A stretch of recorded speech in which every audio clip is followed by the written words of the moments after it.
So let me ask you something. Let's go back to side A first. Yeah, Wayfarin Stranger. Wayfarin Stranger. You know, I associate that. I first learned it when we were doing a gospel night somewhere. It's associated a lot with like a gospel or religious thing. Is I am a poor wayfaring stranger, traveling through this world below. But there's no sickness, no toil or danger in the world where I do go.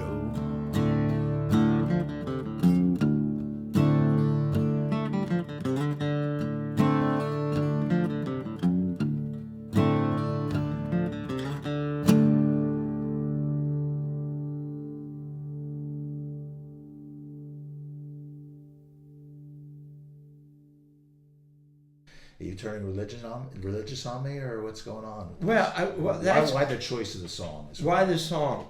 That's a great question. So actually, that song, you can see it in a lot of places in a lot of different styles. I think it might have been one of the, first when I was in high school, I was in like a kind of Peter, Paul, and Mary trio. And in that genre, I think is when I first heard it. We never performed it. I never learned it until quite recently. But I've been, I've probably heard 40 or 50 different versions of it. And they vary greatly. So, it's a song that's in our culture. It doesn't really belong to anybody. Although recently I heard that it was actually a poem that was ascribed to some author, I forget the gentleman's name, from about 1850.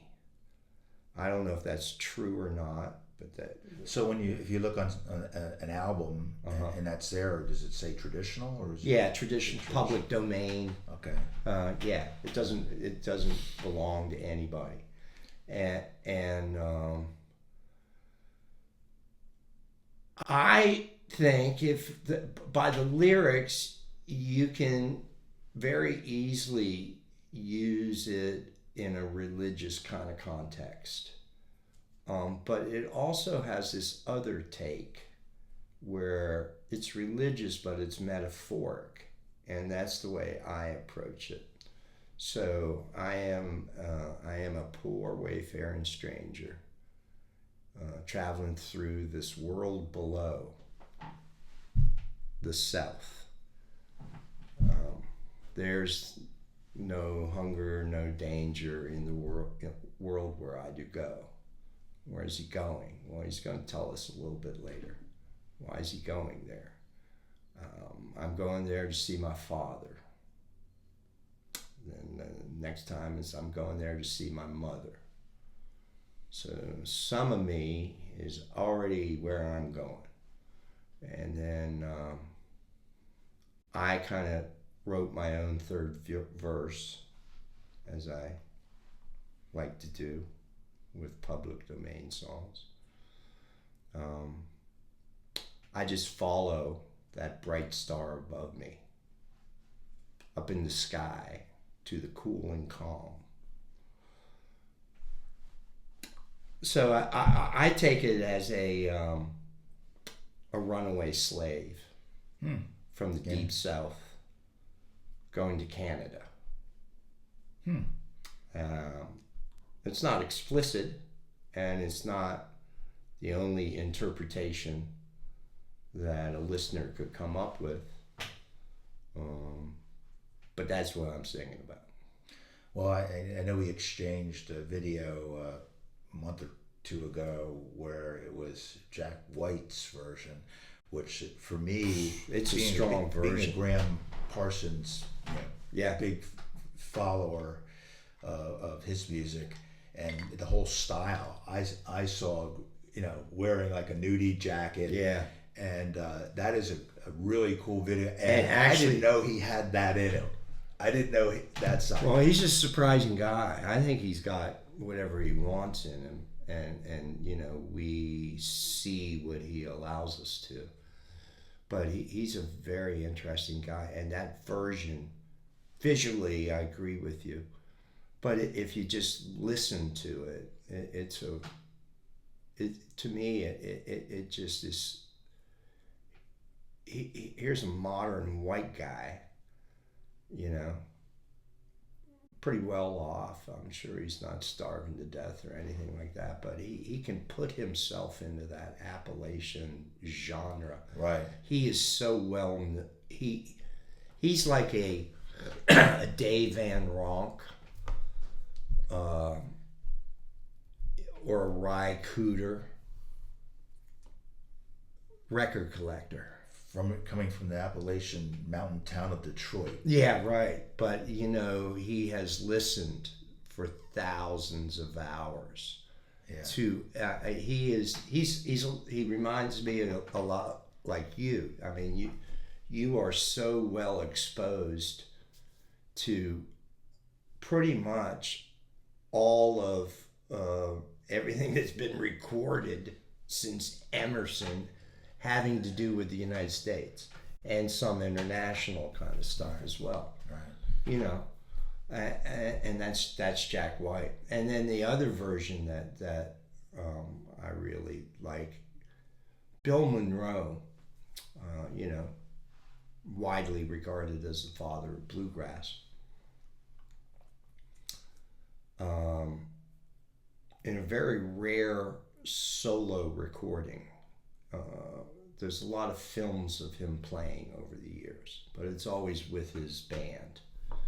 And there's one recording out there where he and his mandolin singing Wayfarin Stranger. Oh, wow.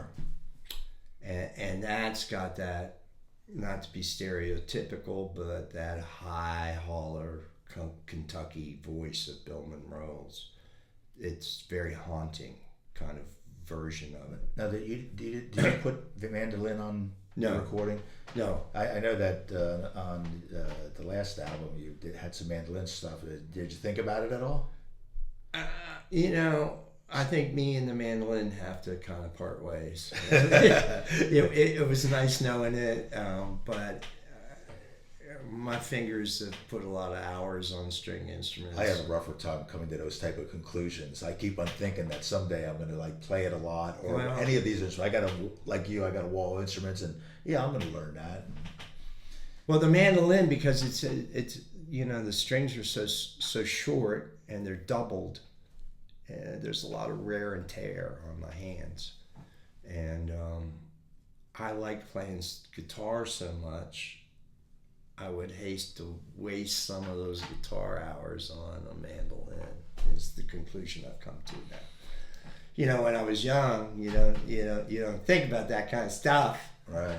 Because it's you know, it's always going to be forever. But I'm kind of conscious of.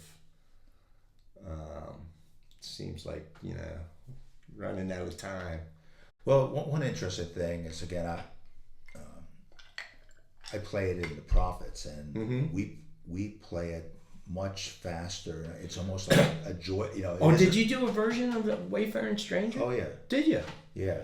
Cool. We've been doing it for forever. I mean, we worked it out for a religious, some kind of church setting, and but it's fast and it's more of a, you know, uplifting. I'm going back, you know, in the spiritual sense. I'm going back to my Maker. Right. Yes. When it, you know, to go back, reunite with my parents, and blah blah blah. Right. That's the metaphor that I was speaking of. Right. Right. On that surface level, that's kind of what it is. Because I never thought about it the way you had mentioned. I saw it more pretty straight as a. Well, to me too, there's a interesting divide in the approach to that song.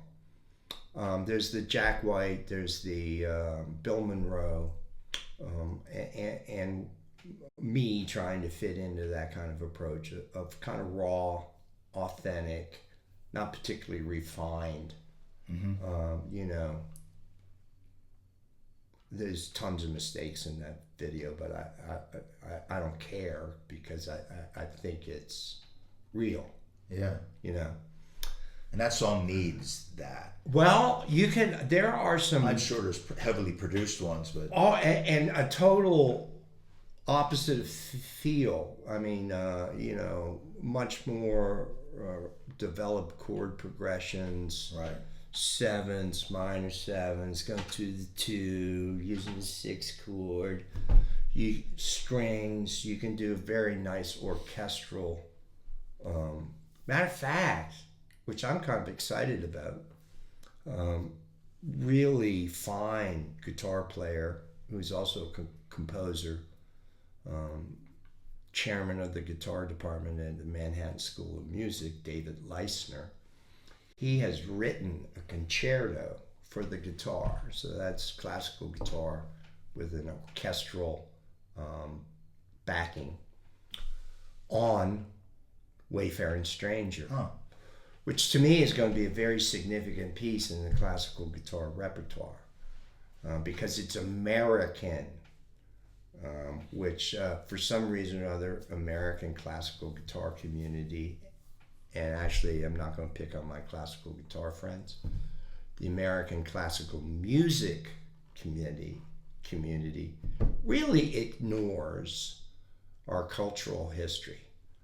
Unlike Spanish classical people, unlike South American classical people, unlike Irish classical people, they celebrate their musical heritage.